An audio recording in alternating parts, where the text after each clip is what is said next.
viewers, YouTube viewers, how are you? I think you will be fine at your homes.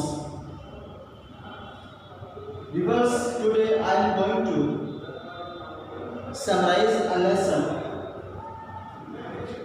Landscape of the South.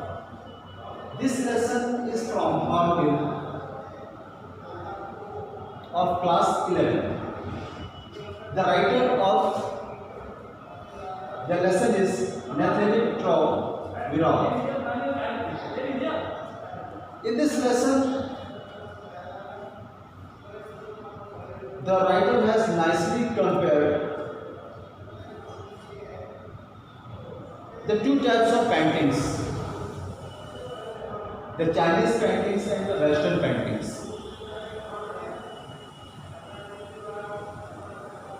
Viewers, ये जो आपका lesson है landscape of the south, इसमें जो author उन्होंने दो प्रकार की जो पेंटिंग्स होती हैं, चाइनीज पेंटिंग्स और वेस्टर्न पेंटिंग्स, इनके बीच में बहुत ही अच्छा कंपैरिजन किया। क्लासिकल चाइनीज पेंटिंग्स और वेस्टर्न पेंटिंग्स, इनके बीच में बहुत ही नाइस कंपैरिजन किया है। तो इसमें इस लेसन में एक प्रकार से छोटी छोटी स्टोरीज दी गई। तो आज के वीडियो में मैं आपको चाइनीज पेंटर्स के बारे में बतलाता हूँ, उनके पेंटिंग्स के बारे में। जो नेक्स्ट वीडियो आपको कल मिलेगा उसमें वेस्टर्न पेंटिंग्स के बारे में बताऊँगा। तो व्यूअर्स, जो 8वीं सेंचुरी में एक बहुत ही महान पेंटर थे चाइना में, जिनका नाम हु डॉर्जी था।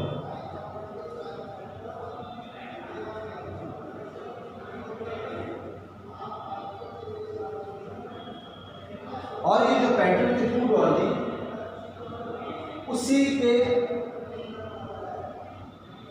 समकालीन उसी पीरियड में एक एम्परर थे, एक राजा थे, सम्राट थे, जो लास्ट 10 एम्परर थे, जिनका नाम था जुएंगजन। ये चाइना के राजा थे।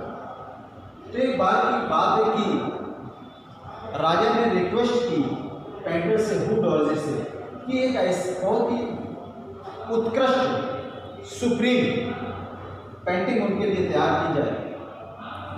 तो पेंटर जो थे हु डॉर्जी ने एक पेंटिंग बनाई जिसे केवल राजा देख सकता था, खुद देख सकते थे और राजा देख सकता था।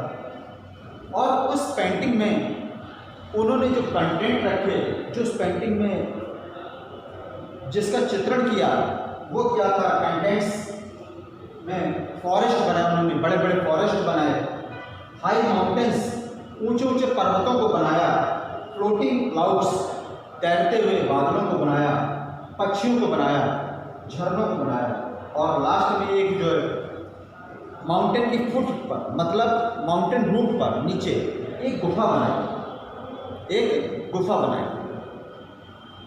अब यहाँ से जो पेंटर थे उनका इमेजिनेशन चालू, क्योंकि ये लोग बहुत क्रिएटिव होते हैं, अपना 100% देते हैं। तो कभी कभी क्या होता है कि ऐसा करने पे स्पिरिचुअलिटी हमारे अंदर आ जाती है, और जब स्पिरिचुअलिटी आ जाती है तो हम इम्पॉसिबल टास्क जो होते हैं, बड़े बड़े असंभव कार्य संभव कर लेते हैं। उस समय हमारा माइंड, जिसको कि हमारे जो हिंदुत्व के जो दर्शन शास्त्र है उसके अंदर कहा गया कि हमारे ज्ञान के चक्षु खुल जाते हैं, ज्ञान की आंखें खुल जाती हैं जब हमारे अंदर इतनी स्पिरिचुअलिटी आ जाती है।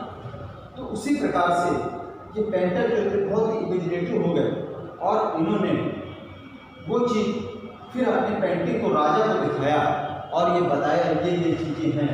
राजा पेंटिंग को देख के बहुत ही खुश हुआ। फिर इन्होंने कहा राजा से, एम्परर से, कि देखो मैं अब क्लैप करूँगा, ताली बजाऊँगा, और गुफा है जो उसका द्वार खुल जाएगा, और फिर मैं इसके अंदर प्रवेश करूँगा, आप भी मेरे पीछे पीछे आना। तो ये सोचने वाली बात है कि ऐसा कैसे हो सकता है। लेकिन अगर हमारा ब्रेन, हम अपने ब्रेन को उस लेवल तक लेके जाएं जिसमें कि स्पिरिचुअलिटी आ जाए, आध्यात्मिकता आ जाए, और आध्यात्मिकता के के कारण ही हमारी विज्ञान के चक्षु खुल जाते हैं।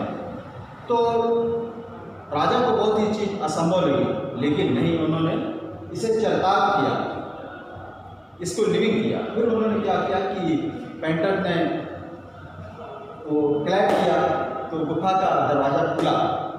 तो गुफा के अंदर उन्होंने पेंटर तो प्रवेश कर गए, क्योंकि उन्होंने अपने ब्रेन को उस पीक तक लेके गए थे कि उनके अंदर स्पिरिचुअलिटी आ गई थी, वो काफ़ी डिवोटेड हो गए थे पेंटिंग के प्रति।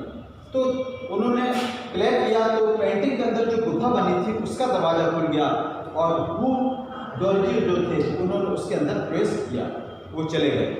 लेकिन जैसे राजा प्रवेश करने लगा, दरवाज़ा गुफा का बंद हो गया। तो अब ये सोचने वाली बात है कि ऐसा कैसे हो सकता है कि जब हम किसी चीज़ का अपना 100% डाल दें, उसमें अपना सर्वस्व लगा दें, तो हमारा ब्रेन जो था, अपने हिंदू दर्शन में कहा जाता है कि ज्ञान के चक्षु, छठी इंद्री जब हम अपनी जागृत कर लें तो हमारे जो ज्ञान चक्षु एकदम भूल जाते हैं और उस समय कोई भी असंभव कारण बड़े सरलता से कर सकते हैं, जिसके विषय में एक साधारण जन जो कॉमन पर्सन होता है उसके बारे में सोच भी नहीं सकता है। तो ऐसे वो पेंटर थे हू डोरजी, उन्होंने ये चीज़ें संभव की। तो ये एक पेंटर के बारे में बताया गया। फिर एक छोटी सी स्टोरी दूसरे पेंटर के बारे में बताई गई कि एक पेंटर थे, उन्होंने अपनी एक पेंटिंग में, वॉल पेंटिंग उन्होंने बनाई, उन्होंने उसमें एक ड्रैगन को बनाया, लेकिन उनका मानना था अगर इस ड्रैगन की मैं आँख बना दूंगा तो ये ड्रैगन जो है उड़ जाएगा पेंटिंग से। तो इस तरह की क्लासिकल जो पेंटिंग्स थी उनके बारे में मैं इस वीडियो में आपको बतला रहा हूँ कि, और ऐसा आशा करता हूँ कि आप इसको पसंद जरूर करेंगे। If you like it, please like it and subscribe the channel. Thanks for today.